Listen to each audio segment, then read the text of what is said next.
ኢትዮጵያን ወደ ተሳሌተ ሀገር እናሻግራት ሁላችንም በመደመር መድረሻችን ጫፍ እስከ ጫፍ እንዲሰማ ለኩሰው ይቀጣጠል የድል ሻማ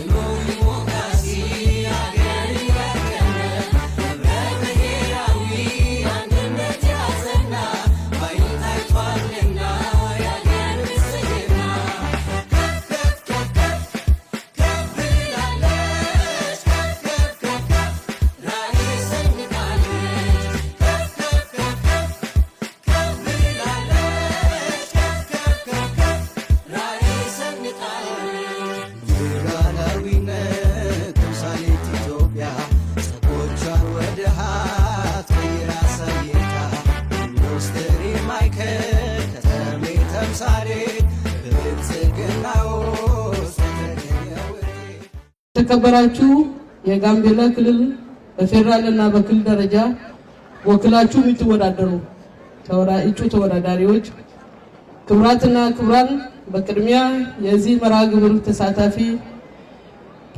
ተሳታፊዎች እንኳን ለሰባተኛው ሀገራዊ ክልላዊ ምርጫ በሰላም አደረሳችሁ አደረሰን እያልኩ የብልጽግና ፓርቲ የሰባተኛው ጠቅላላ ምርጫ የፓርቲያችን የምረጡኝ ቅስቀሳ ማስጀመሪያ ፕሮግራም ላይ ተገኝቼ ለፓርቲያችን አባላት እና ደጋፊዎች ለጋምቤላ ከተማ ነዋሪዎች መልእክት ለማስተላለፍ እድል በማግኘቴ የተሰማኝን ልባዊ ደስታ በክልሉ መንግስትና በራሴ ስም ለመግለጽ እወዳለሁ።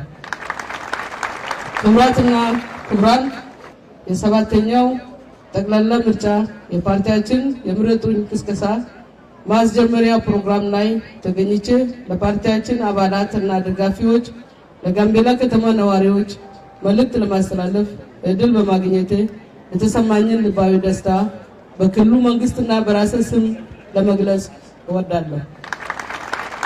ክቡራትና ክቡራን ሀገራችን ኢትዮጵያ ታላቅ ታሪክ ባለቤት ሀገር ናት።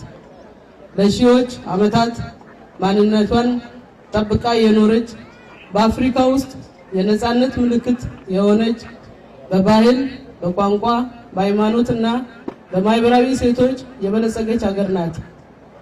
የኢትዮጵያ ሕዝቦች በልዩነታቸው ውስጥ አንድነታቸውን ጠብቀው ለዘመናት አብረው ኖረዋል። ይህ ብዙሃነት የግጭት ምንጭ ሳይሆን የብልጽግና የተስፋ ምንጭ መሆን አለበት። ኢትዮጵያ በሰው ኃይል፣ በተፈጥሮ ሀብት፣ በለም መሬት፣ በውሃ ሀብት፣ በወጣት ትውልድ ብዛት ትልቅ አቅም ያላት ሀገር ናት። ይሁን እንጂ ለዘመናት የተከማቹ ችግሮች ሀገራችንን ከአቅሟ በታች እንድትቆይ አድርጓታል። ድህነት፣ ስራ አጥነት፣ በልማት እኩል አለመሆን፣ ሙስና፣ ኪራይ ሰብሳቢነት፣ የተቋማት ድክመት፣ የፖለቲካ አለመተማመንና ግጭቶች የህዝባችንን ተስፋ ለዘመናት ሲደራደሩ ቆይቷል። በተለይም ወጣቶች በስራ እጦት ተስፋ በመቁረጥና በስደት እጅግ ተፈትነዋል። ብዙም ወጣቶች ከሀገራቸው ውጪ የተሻለ ህይወት ለማግኘት በአደገኛ መንገድ ተሰደው ከውቅያኖስ አሳ ነባሪ ቀለብ ሆኗል።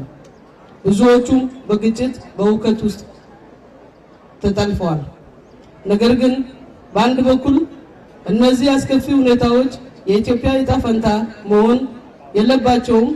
ሀገራችን በህዝቦቿ ጥንካሬ፣ በወጣቶቿ ፈጠራ፣ በሴቶቿ ትጋት፣ በገበሬዎቿ ልፋት እና በምሁራኖቿ ብልህነት ወደ ከፍተኛ እድገት የመሸጋገር አቅም አላት ብለው የሚያምን አዲስ አስተሳሰብና አመለካከት በመፍጠር በሌላ በኩል አግላይ የፖለቲካ ጉዞ በማስቆም ሁሉም ዜጋ በእኩል በአገሩ ጉዳይ የሚወስንበትን እድል በመፍጠርና በዚያው ልክ በመስራት የኢትዮጵያ ሁለንተናዊ ብልጽግና የሚያረጋግጥ አዲስ ምዕራፍ መጀመር የሚያስፈልግ የሚያመለክት ሀገራዊ ንቅናቄ የዛሬ 8 ዓመት ተጀመረ።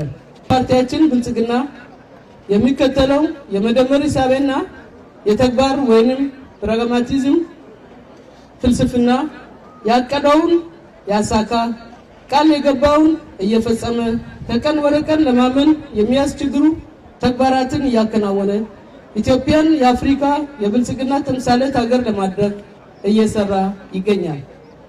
በዚህ ሂደት የብልጽግና ፓርቲ የፖለቲካ ምህዳሩን በማስፋት የመድብለ ፓርቲ ስርዓትን ለማስፋት ስል የተፎካካሪ ፓርቲዎች በነፃነት እንዲንቀሳቀሱ በህጋዊ የህዝብ ውክልና በምርጫዎች በነፃነት እንዲሳተፉ እያደረገ ይገኛል። በብልጽግና ፓርቲ መሪነት በኢትዮጵያ እየተገነባ ያለው ሁለንተናዊ ብልጽግና ተጨባጭነት በፕሮፓጋንዳ ሳይሆን ከየትኛውም የዓለማችን ክፍል ለስራም ሆነ ለጉብኝት የሚመጡ ሰዎች ስሜታዊ ሆኖ በሚሰጡት ምስክርነት የተረጋገጠና መላ ዓለም የመሰከረለት ሀቅ ነው። ከዚህ አንጻር በብልጽግና ፓርቲ የተጀመረው የሀገራችን ሁለንተናዊ የብልጽግና ጉዞ ከግብ ሊደርስ የሚችለው በፓርቲያችን ብልጽግና ብቻ በመሆኑ የተጀመረው ማህበራዊ፣ ኢኮኖሚያዊ፣ ፖለቲካዊ ብልጽግና ለማረጋገጥ የሚቻለው ፓርቲያችን በ7ኛው አጠቃላይ ምርጫ አሸንፎ መቀጠል ሲችል በመሆኑ መላው የፓርቲያችን አባላትና የኢትዮጵያ እድገትና ለውጥ የሚሹ ደጋፊዎች ድምጽ በመስጠት የታሪክ ባለድርሻ መሆን ይጠበቅብናል። በሙሉ የተከበራችሁ የጋምቤላ የብልጽግና ፓርቲ አባላትና ደጋፊዎች፣ ክቡራትና ክቡራን፣ እንኳን ለዚህ ለብልጽግና ፓርቲ የጋምቤላ ክልል ይምረጡኝ ፕሮግራም በሰላም አደረሰን። ከሁሉም አስቀድሜ እንኳን ለ2018 7ኛው ሀገራዊ ክልላዊ ምርጫ በሰላም አደረሳችሁ፣ በሰላም አደረሰን። ይህ ምርጫ ተራ ምርጫ ማድረግ አይደለም። የሀገራችን የፖለቲካ ውድድርን ብቻ አይደለም፣ የኢትዮጵያ የነገ ጉዞ የሚወሰንበት የትውልድ ተስፋ የሚገለጽበትና የህዝብ ፍላጎት በግልጽ የሚንጸባረቅበት ወሳኝ ወቅት ላይ ነው። ስለዚህ ዛሬ የምንወስነው ውሳኔ ለዛሬ ብቻ ሳይሆን ለልጅ ልጆቻችን ለወደፊት ትውልድና ለኢትዮጵያ ዘላቂ እድገትም ጭምር ነው። ብልጽግናን ይምረጡ።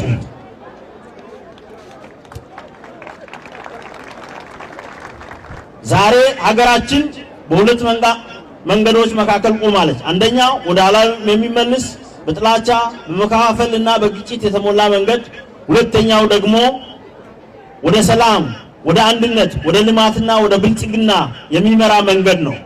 ብልጽግና ፓርቲያችን ይሄንን አማራጭ ወስደዋል። ብልጽግናን ይምረጡ። እኛ የመረጥነው ሁለተኛ መንገድ ነው። ምክንያቱም ህዝባችን ከግጭት ይልቅ ሰላም፣ ከጥላቻ ይልቅ ፍቅር፣ ከመከፋፈል ይልቅ አንድነትና ከድህነት ይልቅ ብልጽግናን ይፈልጋል። ይህ ምርጫ ተስፋ የሚሰጥ ምርጫ ነው። የሰላም ምርጫ ነው። የትውልድ ዕጣ ፈንታ የሚወስን ነው። ክቡራትና ክቡራን፣ ሰላም የሁሉ መሰረት ነው።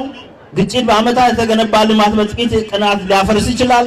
ስለዚህ ሰላም መጠበቅ የፓርቲያችን የተቀዳሚ ስራ ነው። የሁሉንም ዜጎቻችንን በአቀፈ መንገድ ሰላማችን እናረጋግጣለን። የፖለቲካ ልዩነትን በጥላቻ ሳይሆን በውይይት መፍታት። ከሁሉም የምንገነባው በመተባበር እንጂ በመከፋፈል አይሆንም። የምንፈልገው ልዩነት የሚያከብር፣ አንድነትን የሚያጠናክር፣ በፍቅር የተመሰረተ ኢትዮጵያን ትገነባለች። ብልጽግና ፓርቲን ይምረጡ። ዛሬ ለራሳችን በዚህ ምርጫ ብልጽግና ፓርቲን ስንመርጥ ለራሳችን ብቻ ሳይሆን ለልጅ ልጆቻችን፣ ለወደፊት ትውልድ፣ ለኢትዮጵያ ድምጻችን ለሰላም፣ ለአንድነት፣ ለልማት፣ ለብልጽግና እንስጥ። በተስፋ እንምራ። በአንድነትን እናቁም። በልማት እንወዳደር። በሰላም እንኑር። የ2018 ኢትዮጵያ ወደ ተምሳሌት ሀገር እናሸጋግራለን። ኢትዮጵያ ወደ ተምሳሌት ሀገር ኢትዮጵያን ወደ ተምሳሌት ሀገር እናሸጋግራለን። ታሪካዊ ድል ይሆናል። ብልጽግና ፓርቲ ያሸንፋል። ድምጻችን ለሰላም እንስጥ፣ ድምጻችን ለአንድነት እንስጥ፣ ድምጻችን ለልማት እንስጥ፣ ድምጻችን ለብልጽግና እንስጥ። ምልክታችን የስንዴ ነዶ ነው። የስንዴ ነዶ ነው። ብልጽግና ንምረጥ፣ የስንዴ ነዶ ንምረጥ። ኢትዮጵያ ወደ ተምሳሌት ሀገር እናመሰግናለን። በጣም እናመሰግናለን። ብልጽግና ፓርቲን ይምረጡ።